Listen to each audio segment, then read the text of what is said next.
Wow, thank you so much for that beautiful intro. It was so well crafted and expressed so many things that I feel like was even better than the professionally written copy about my novel. So you both have a bright future in publishing and writing. I want to first thank the department for having me here, the creative writing program, Tsering Yangzom, Adrian, Alan. Um, I was invited over a year ago when nobody knew anything about my book, and I didn't know if anybody would care. And so this invitation was really close to my heart because it really showed confidence and hope in my book before it even hit the bookshelf. So special thanks to Villanova, especially for that, and to all the students for being here tonight because I hear Thursday is the new Friday, so Friday night, basically. I'm going to read a little bit from the beginning and then a little bit, some short sections afterwards. And then I look forward to discussing this book and anything else with you. So this is right from the beginning of the book. Thamo, border of Western Tibet and Nepal, spring 1960. Amma was an oracle. The realization came to my mother late in life when her monthly bleeding stopped and something else opened inside. Some in our village called it an affliction. They said there was a crack in her mind that left her open to spirits who would consume her. But Amma insisted it was a blessing to lend her body to the gods and allow them to speak through her. In time, everyone would listen, and the words of an otherwise ordinary woman would lead us through the coming troubles. It wasn't just my mother who had changed. Packs of wolves and rats swept through our valley. Next, there was an earthquake that tore a jagged line through our village monastery. Then, just as I was learning to speak, there came news that invaders had crossed our border, entering our land as two enormous snakes. In the distant town of Kadze, people watched them cross the river in long lines and burrow into the highlands. They wished to be called the People's Liberation Army, but we knew them as the Kami, a people from the lowlands to the east. In the years that followed, rumors came like crows, even traveling as far west as our village. Although I was just a young girl, many of the rumors landed in my ears before anyone else in my family. My source was Laksam, my oldest friend. He worked as a servant to a traveling merchant who traded in gossip as much as iron pots and pans. In our free moments, Laksam and I wandered in the pastures with my little sister Tenki, hanging on my back or flopping around in the grass. In those hills, Laksam told me the most shocking stories. Yami soldiers had seized farmland in the east, and many of our people were now starving. No grain, no salt, no meat, or even butter. I walked around in a daze after hearing this, unable to imagine life without butter. Laksam said that although it was quiet in our region, a resistance raged in the east, in places where iron birds circled the skies, and bullets big and small rained down on entire towns, smashing bodies as if they were nothing but effigies made of dough. Where limbs fell suddenly on rooftops and no one could tell whether they had found the hand of a loved one or that of a stranger. I did not tell my family these things. I never repeated them to anyone. Then last spring, our village heard of a terrifying ruse, a plan to lead the precious one into the dragon's home. Hearing about this trap, thousands of our people in Lhasa gathered around the summer palace, forming a protective circle with their bodies. Even as the soldiers neared and the scent of gunpowder swirled in the air, our people refused to leave. To prevent a massacre, the precious one disguised himself as a commoner and fled south by night to another country. So did the great Nechung oracle, who had divined their escape route through the mountains. When the foreign troops learned that our leader had slipped away, they pierced the crowd with bullets and lined the streets with corpses. After the precious one left, the sun was erased from our skies. Flowers refused to bloom, and our yaks made no milk. In that darkness, every family in our village wondered if it was time to leave, to follow our leader to the lowlands, until the day when it would be safe to return. Others recited a bleak, ancient prophecy. When the iron bird flies and horses run on wheels, the people of snows will be scattered like ants across the face of the earth. It was that day, nearly 10 years after revealing that the gods had spoken to her, when Amma said to us, "Now is the time. I must give my body to the spirits." Sitting on the kitchen floor beside my sister, I watched my father's face in the hearth's glow. Bala remained still as we chewed on strips of dried meat that Amma had cured over the winter. It seemed as though our father was clearly picturing everything that would change for us. But after a long while, he frowned, showing all of his new wrinkles at once, and nodded in agreement. By morning, our entire village had heard that Amma would begin the rites for instructing the gods. She would finally call them down to her. It made sense that Tenki was too young to watch the initiation. She was barely 10. But I couldn't believe it when Pala also ushered me out of the room. While at least 20 people from our village filed into the kitchen, many of them patting Tenki and me on our cheeks and heads as if to cheer us up, the two of us were forced to wait in the hallway. Even Loksam managed to slip in, though not without flashing a huge grin in my direction. I stood there chewing on my nails until the prayers began. Then I realized what I needed to do. Taking Tenki outside, I ordered my sister to gather our sheep along the hills and bring them all back, a task that would take a good hour even with our dog Dixon's help. Thankfully, my sister was somewhat obedient this time. She went off to search for the sheep, and I rushed back home to watch the ceremony through a slit in the wooden door. Over a thick huddle of bodies, I saw Amma seated on the ground with her head down. Beside her stood a teacher monk and his young assistant, who looked frightened to perform a task like this when he typically spent his days carrying milk and water up to the monastery. "If you are a god," said the elderly monk as he faced my mother, "take this apron." The assistant produced an apron and tied it around my mother's waist. Amma continued to gaze at the floor as her body trembled. "If you are a god, then take this drum and bell." The assistant placed these instruments in Amma's hands. "Come to this woman. Speak to us. Stay not at the mountain top, but come to us." Amma began to shake and whisper in a bird-like voice. The assistant placed a heavy embroidered cape around her shoulders, and then a 5-pointed crown on her head. Despite the weight of the regalia, Amma hopped up on her feet and began to rock side to side. The assistant moved away, his eyes wide with fear, but the teacher monk called him back.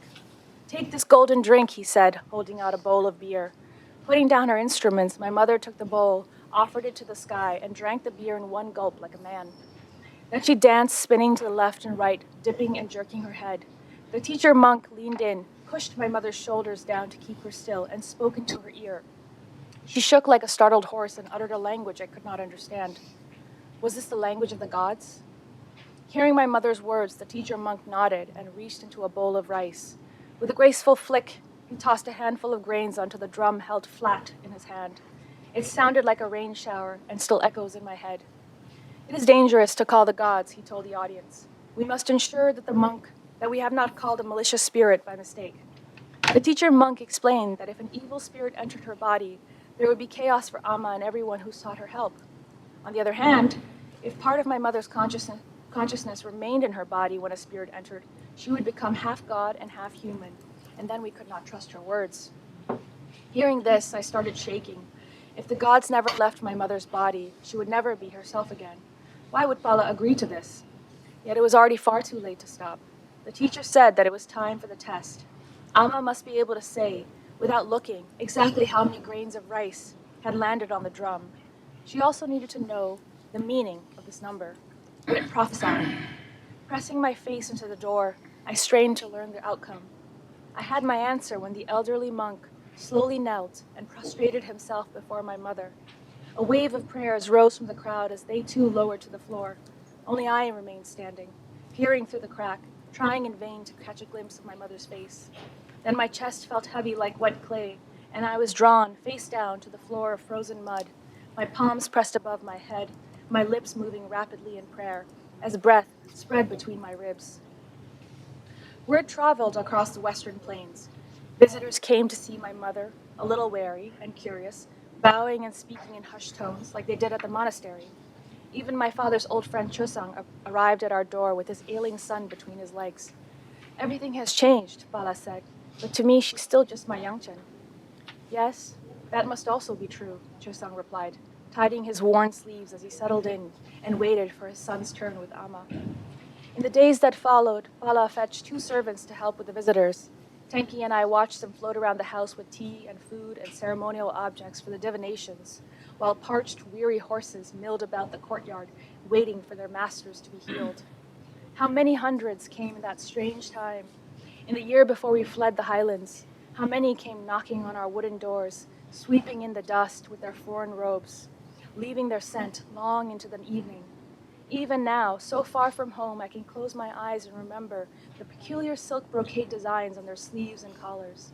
I can picture the red gown worn by a distant warlord's wife, that thin, white-haired woman who had come to ask if her child's marriage was well fated. She said her own marriage had been an unhappy one, and whatever answer Amma gave, the woman returned again to ask if she should make pilgrimage to Lhasa despite ill health and invading forces.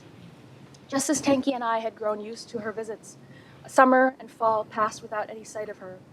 There came rumors that she had fallen down a well or was called to its bottom by a demon spirit. Now it seems more likely that the Gyami had imprisoned her. Then there were the visitors who came to ask about the health of their herds, or whether they should search at home or in the hills for a lost turquoise. Some came with ailments like melancholy and restlessness. They said only Amma could name the source of their sorrows. Only she could banish the evil from their bodies. Yes, that is what they said. Okay, so now I'm going to move about 40 pages. And at this stage, Lama, the young girl you heard from at the beginning, she's now living in a refugee camp in Nepal. So both of her parents have died. Her mother, the oracle, led their village out into exile, but she died at the border. And so now the two sisters are living, and they're orphaned, but they're living with their uncle in a refugee camp. That's just being built. So it's mostly made of grass, thatched walls. And there's a new boy that's arrived at the camp that Lama has a crush on, and his name is Samphel. A week has passed since Samphal's arrival, and he continues to accompany us on our daily routines. When work ends at dusk and everyone returns home to say their prayers, Samphel, Tenki, and I wander the camp together, pretending that we're the only people in the world. It's a moonless night, the warmest in weeks, and the fireflies are out in full force, gliding like flickering stars just above our reach. We move together between the silhouettes of fences and huts. Goat bells clink, roosters cluck, and footsteps shuffle around us as people gather outside for small talk. Tsering says the teachers are starting a bonfire by the river, so everyone should gather a bit of wood if they would like to join. The three of us decide to head there at once, our metal plates in tow, in case someone has milk to share. We walk toward the gorge, our footsteps slow, our hands stretched before us, and we find some dry sticks along the way. At the edge of the gorge, I lead Samphel and Tenki along a safe path to make our way down to the riverbank. At the bonfire, we find a dozen or so camp dwellers already gathered with Gain Lobsang, Teacher Mark, and Teacher Amy, who is tuning her guitar. I motion to Tenki and Samphel to sit on a broad, flat stone, while I squat down beside them, tiny streams of cool water running between my feet and under my hips. I move a little closer to the fire and extend my hands. The world above us is dark and overflowing with insects, but the mountains loom near. The peaks seem closer when the hills disappear at night. As firewood snaps and shifts, it releases a sweet, comforting fragrance that covers the smell of our exhausted bodies. Teacher Amy starts to strum. This is a new song, she says in her slow, steady Tibetan. Why? Samphel says, surprised by her fluency. Teacher Amy is improving each week. Soon she'll be able to read more complex words than most of us can. It's the biggest song in America, she says. It asks when peace will come to the world. That's right, a good question, whisper a few people. I look at everyone sitting around the fire. How ragged and tired we seem, like old prayer flags strung across a hillside. The colors have been stripped from our bodies over many hard days. What would peace do for us? Would it make us new again? Would it stitch us back together? Teacher Amy begins to sing with a low, gentle voice, closing her eyes and swaying her head from side to side. Her red sweater is the most colorful piece of clothing around. Everyone's attention is fixed on Teacher Amy, whose hair glows in the firelight. Teacher Mark gazes at Teacher Amy too, though he's not smiling. He's watching her as if he knows her, as if he has heard the stories that she does not tell anyone else. Is this how it looks? Is this how love looks from the outside? Like adoration mixed with secret pain? When the song ends, Teacher Mark takes the guitar. This is a song written by a blind black man. It's about missing the place where you're from, he says. My feet sting in the cold water, and my scalp itches. I move to a dry spot and find a twig to work through my knotted hair as a repetitive, sorrowful tune begins. The song moves in phrases, hesitates, then tracks back and repeats. People around the fire look down at their feet. Others gaze at Teacher Mark, as though they might understand the words if they watch his face carefully. I catch a few words here and there, but they don't amount to anything. I wonder about Teacher Mark's home. What does he miss from there? What kinds of hills and flowers and gods do they have in his country? Samfel leans in. Sounds like someone's crying. Their music is like that, I tell him. They have endless songs, Tenki says. As the song ends, Ashang Mingmar and Bodundup appear, walking up to the fire. Everyone shuffles to make space for them. Tell them a story, Mingmar, Tsering says to my uncle. A story? Ashang nods. His braids and shoulders are covered with a fine layer of stone dust. How about the story of our camp saint? Yes, my nephew here doesn't know anything about that story, Bodundup says. I brought the nameless saint here for this reason. Across the fire, Bodundup looks strangely frail. He still hasn't recovered from the journey. He's even struggling to undo the knots on a small silk bundle in his lap. Have you ever had a dream that returns to you over and over again? Ashang Mingmar begins. A dream that repeats over time, linking years of your life? Have you described that dream, gone through everything you saw and felt and heard, recounted it in great detail to a friend or a neighbor, and then heard the other person say, I know that dream. This was also my dream. That is the story of this statue, made from earth many lifetimes ago, a statue of the nameless saint. I've never heard Ashang tell the story like this. Settling into a free seat, I steal glances at Samfel, who's listening intently. What does he think of this? I wonder. Does it move him in the same way it moves all of us? He seems to be taking in every word, yet his face reveals nothing of his mind. I can stare at him all night and still not discover a single thing about him. Bodundup gets up and walks around the bonfire, tapping the base of the saint on each bowed head, one by one. So much of the story is unknown to us, for it is scattered just like we are. What we know is this: there is a saint of a saint, there is a statue of a saint that disappears and reappears, as if by its own will. When the time is right, the saint comes to those who need protection. I'll stop there.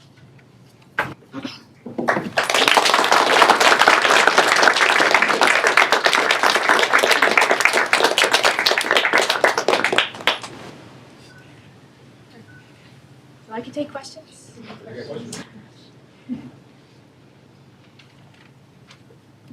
Don't be shy. Yes. Hi, thank you for reading. I was just curious, what made you choose those specific parts of your book to read out to us today? So the question was, what made me choose those specific parts? Well, I think the beginning is sort of, it starts with the invasion of Tibet.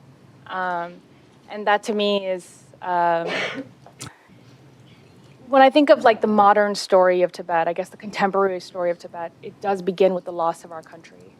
And I wanted to, and also for this specific novel, it begins with that, but it's centered around a Tibetan woman, a Tibetan oracle. Actually, if you've seen like 7 Years in Tibet or Kundun or sort of the Hollywood movies made about Tibet, it centers the Nechung oracle, who was a male oracle who led the Dalai Lama into exile. So this is sort of a recasting of that, the woman at the center. And I don't think it's like unbelievable. I think it actually probably has happened because there were so many Tibetan women oracles in villages, especially in central and western Tibet. So that's how I wanted to begin the novel. And then the other part I read was about the nameless saint, which is in this book is a statue that appears and disappears, and it comes into exile. And it's a saint, it's a statue that people worship. And then it gets acquired by a wealthy Canadian family. And that's really about the commodification of culture and how art and artifacts become objects that are owned and displayed by other people and, in a sense, get divorced from the communities that actually worship them. And then the statue's meaning changes. The statue goes from being a really important symbolic object and a being of like great spiritual significance to, an aesthetic object in a sense. And so the book is really about that, as well. It's about different worldviews, the Tibetan worldview, the Western worldview, and it's about what it's like to, have to move from one to another. So that's sort of what I wanted to talk about, the nameless saint, and at least introduce it, and then he comes back throughout the entire novel. And in a sense, he is a character as well.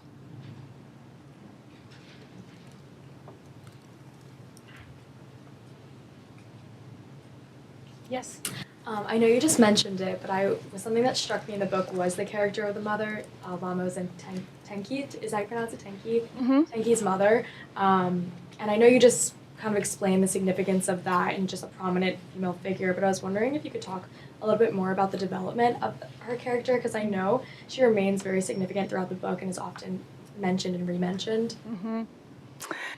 Yeah, so I did quite a bit of research reading about Tibetan oracles, and it's funny because like I didn't really encounter many growing up. So my first encounter, other than like hearing about the Nechung oracle, is just like reading about it in textbooks, and I got to read like actually the things that they said in these trances and how it worked, and then once I was researching, and one day my sister was like, "What are you writing about?" You know, because I was writing this novel for years, and she was like, "What are you doing?" And I was like, "Oh, I'm writing about this oracle, and I'm sort of writing about the refugee camp that our family is from." And she was like, "Oh, you know, we had oracles in a refugee camp." And I was like, "Really? I didn't know about that because I was born like quite a bit later, and so I didn't grow up in the camp, but I grew up outside of the camp." And she said, "Yeah, we had 3 oracles in the camp, and they were helping to heal." And she was saying, I forgot about this, but I remember seeing the oracle heal a young boy who had been bitten by a rabid dog. And the oracle like sucked some black stuff out of the boy's body and spat it out, and the boy survived. And so it's funny because my sister was like, and I forgot all about that. So, but there's a way in which these types of things don't make sense in the world that you live in now, and so you erase them from your memory as well because it doesn't make sense.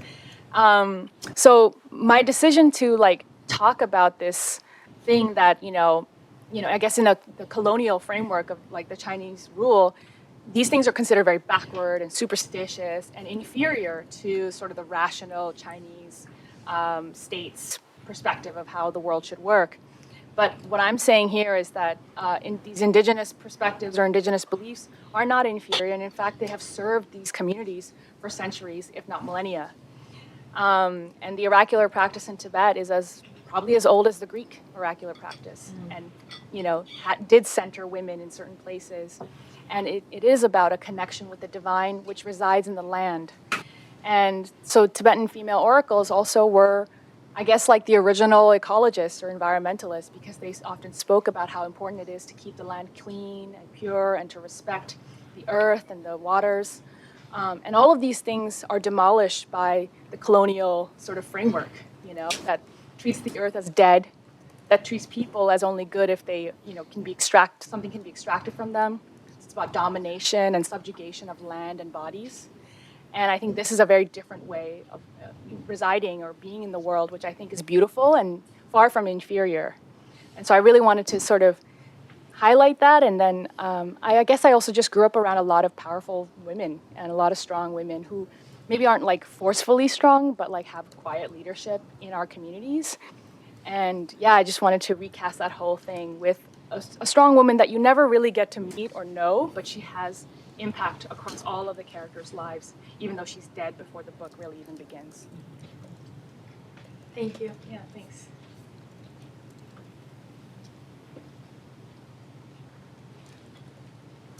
Yes. You just mentioned, and we talked in class a little bit today about how the land really informed the beliefs in Tibet, and I was wondering how the land inspired you in writing this book, or how it might have influenced your writing, if it did at all.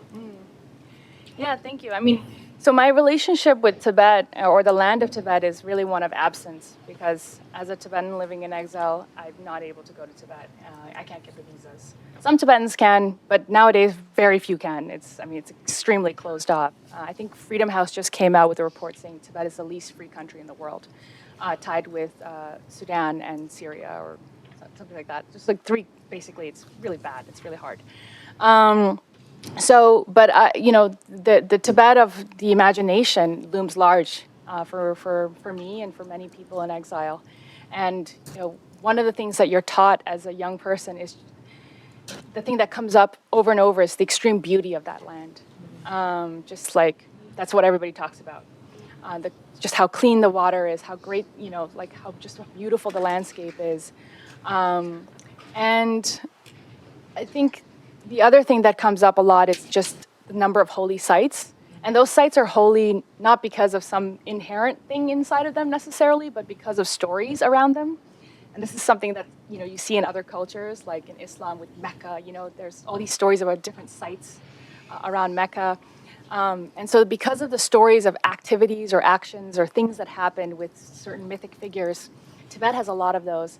And when people are either exiled internally in Tibet because they can't move freely, or exiled externally because they can't enter and cross those borders, I'm really interested in what happens with our connection with that faith and those gods and those religions, because those gods are said to have existed in Tibet long before Buddhism arrived.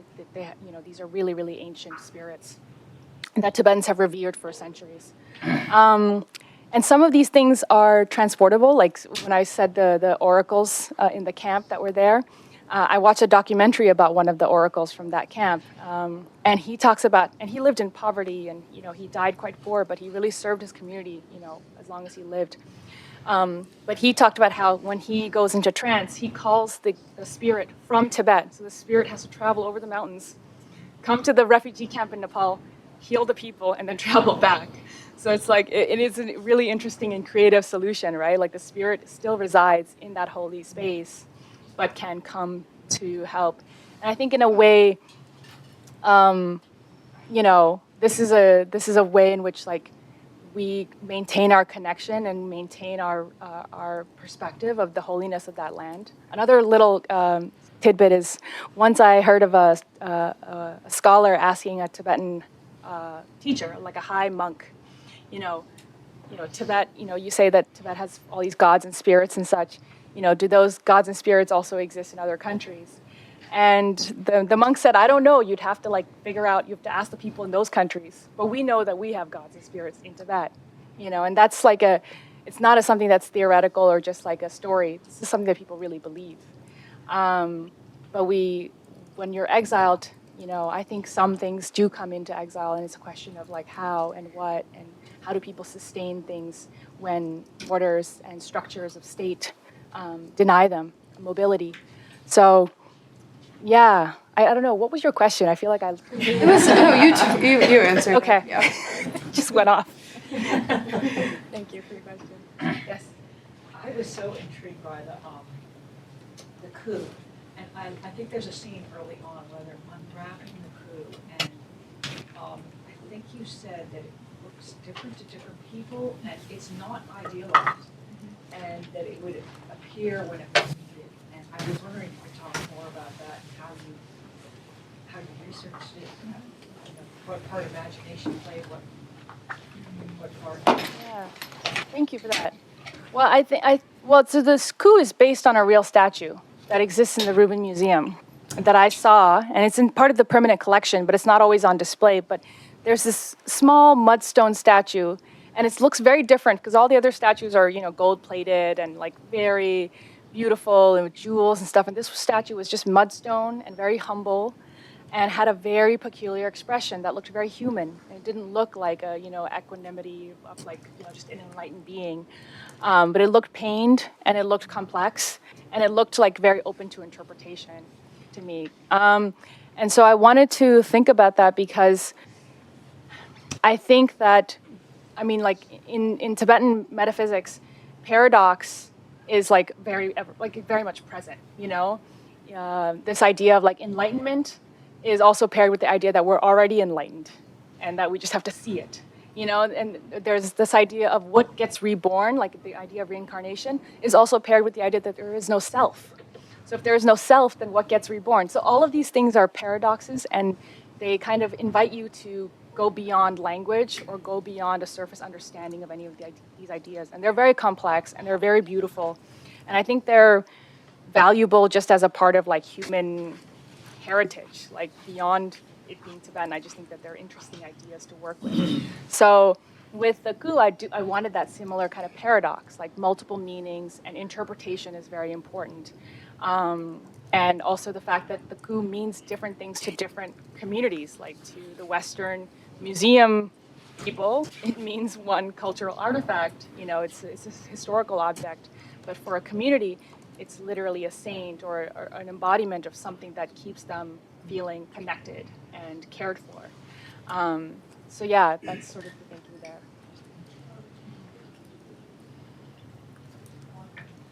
Yes. Hi. Throughout the novel, there's like the importance of names and naming, and so I was wondering what the significance was of calling it the nameless saint, the statue. Yeah. Thank you for that. Well, you know, when I saw the statue that I saw in the Rubin Museum in New York, it actually had no name. It was just called Mahasiddha 15th century Tibetan. That was it. And, you know, that's no shade on the Rubin Museum because that's probably all they had, you know, in terms of the information. But it does speak something about the kinds of losses that occur as a result of colonialism and displacement, that objects lose their stories, you know, and that's the case for many Tibetans too. We've had to adopt a lot of names. We have all kinds of creative birthdays. You know, many Tibetans are born January 1st or March 10th, which is an important day. Like, so many things become contingent and so many things become divorced from us as a result of being divorced from our land and our history. So the nameless saint is in a sense like I feel like a lot of Tibetans are like that. You know, we've lost our names and we have to search for that. Yeah.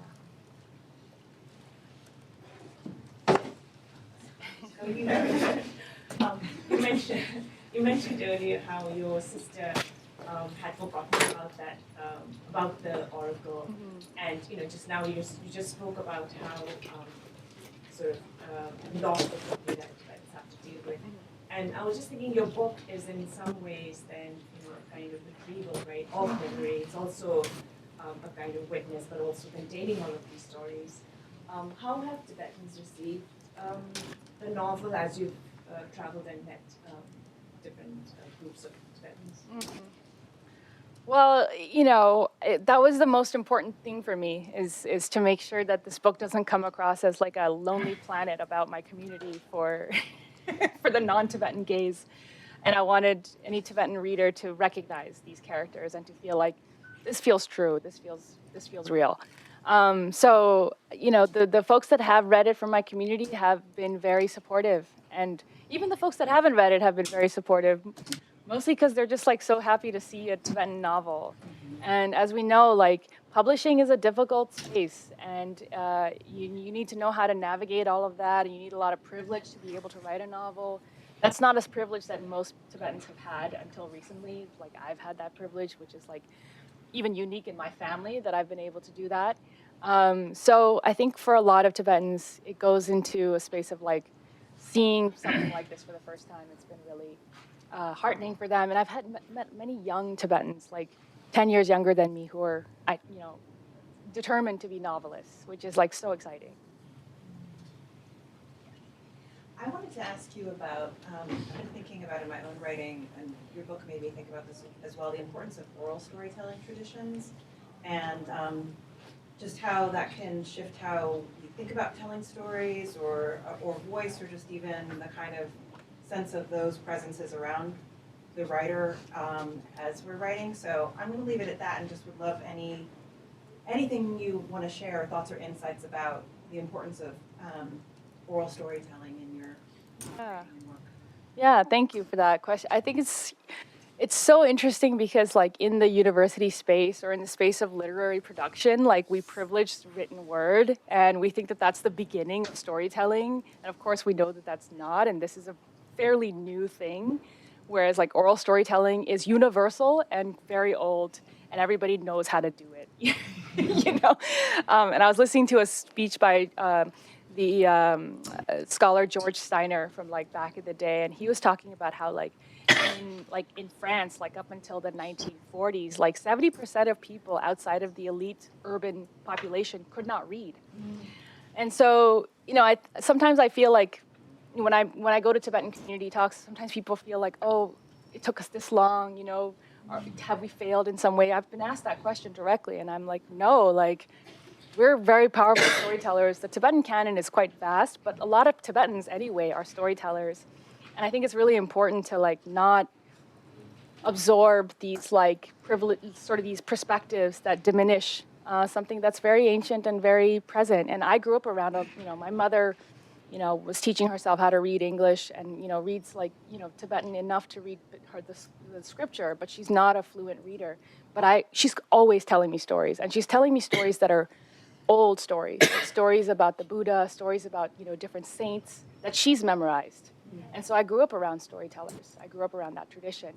So, I tell folks like, you don't have to write, just tell your stories and listen to stories. That's great too. That's also valid. And I think it's like academia and like the publishing world and like sort of our Western modern perspective that needs to, reorient that and respect all kinds of storytelling.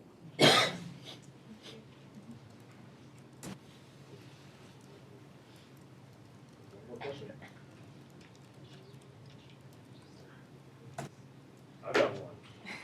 There's a lot of writers in this room. A lot of people would like to be published writers later on. I was wondering if you could talk a little about your journey becoming a writer and publishing and all that kind of stuff. Yeah, sure. So I began writing this book in the MFA program.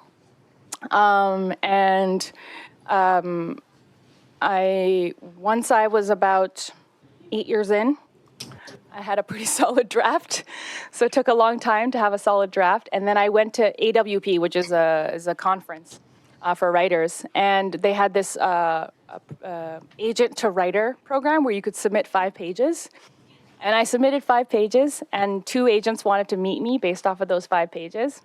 And then they asked me for 50 pages, and I sent them both 50 pages. One of them never got back to me. The other one said, I want to sign you.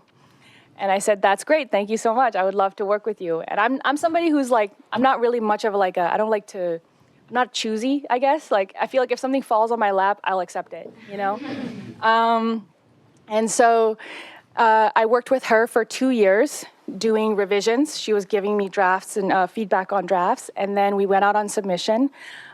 She submitted it to 45 publishers. 5 of them were interested. 3 of them made offers. And then we worked with 2 of them, one in Canada and one in the US. And that was a year of editing. So you can kind of imagine how slow it is and how much editing there is. But once I found the right editors, it was really amazing, because then my revision and sort of the vision of my novel really kicked off to another level. But in the 8 years leading up to having any external professional support, like my agent and the publishers, I really went to a lot of writing residencies and workshops. I did online classes. Even after I had finished my MFA, I took like random classes online just to be around other people, because I work in Greenpeace and I work in environmental sector, so I needed to keep being in the space of other writers, and I stayed in touch with my classmates. So I would do like 2 things a year, whether it was 2 residencies a year or 2 classes a year, just enough to keep me going, keep me in that space. And now it's cool because I have all of these professionals working for me. Like I have a foreign agent who's out there selling my book to foreign writers or publishers. It's awesome, but a lot of it was alone and a lot of it was in the dark. So I would seek out support wherever I could. And I think that's like the most important thing, is to recognize that community is out there. And I made so many good friends at writing residencies and workshops, and they're still my dear friends, and I stay in touch with them. Yeah. Thank you. Question?